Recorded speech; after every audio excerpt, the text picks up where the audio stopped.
So what if I told you that the college essay you might remember writing, well, it's pretty much a thing of the past. Today we're going to break down a modern college assignment that's about so much more than just writing.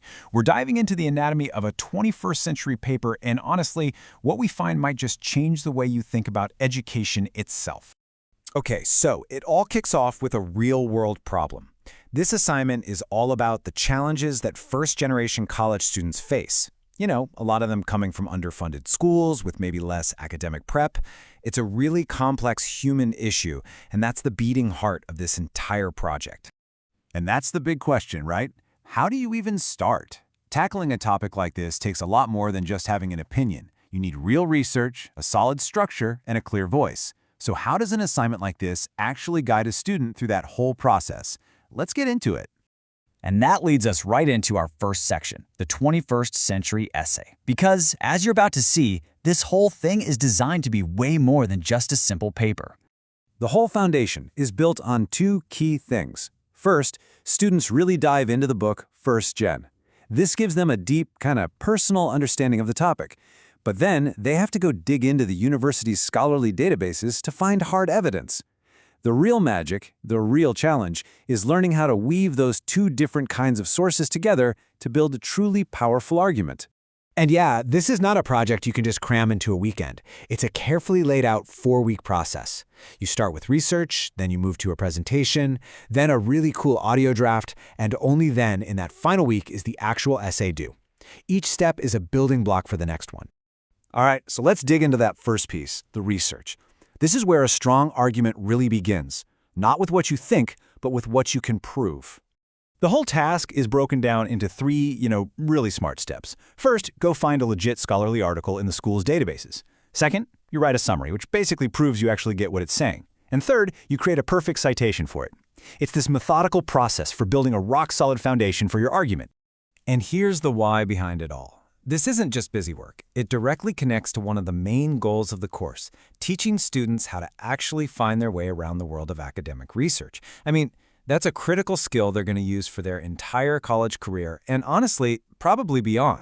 So once all that research is done, we move on to the next phase, presenting the argument. And this step has a very cool modern twist. Now this is where it gets really interesting.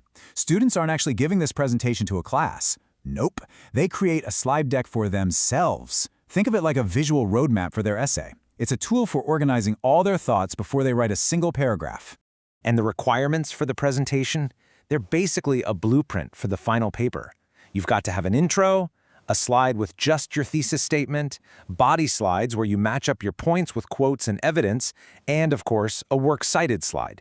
It literally forces you to map everything out in a logical way before you even start writing. Okay, this next part is my absolute favorite. It is such a clever technique for perfecting your writing in a way you've probably never even thought of. Let's call it the audio draft trick. You heard that right. After you've written the first full draft, the next step is to record yourself reading the whole thing out loud. Not for an audience, not for a grade on your public speaking, but just for you. The entire point is to literally hear your own writing. And this quote from the assignment prompt just nails it. You'll be surprised with how some sentences don't always come out the way you intend.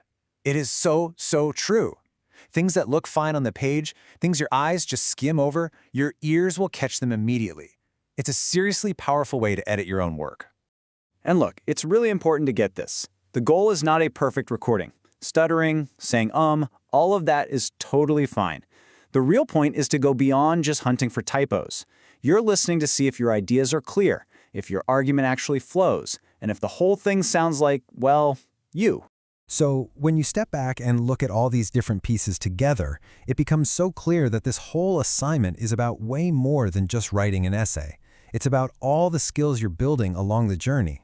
And this, I think, really gets to the core idea of the whole assignment.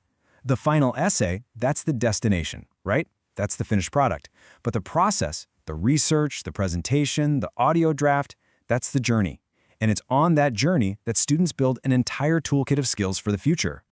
And here it is, the modern essay toolkit. By the time this one project is done, a student has practiced critical thinking, writing with a strong thesis, doing real scholarly research, making digital presentations, citing sources properly, and using some really deep editing techniques.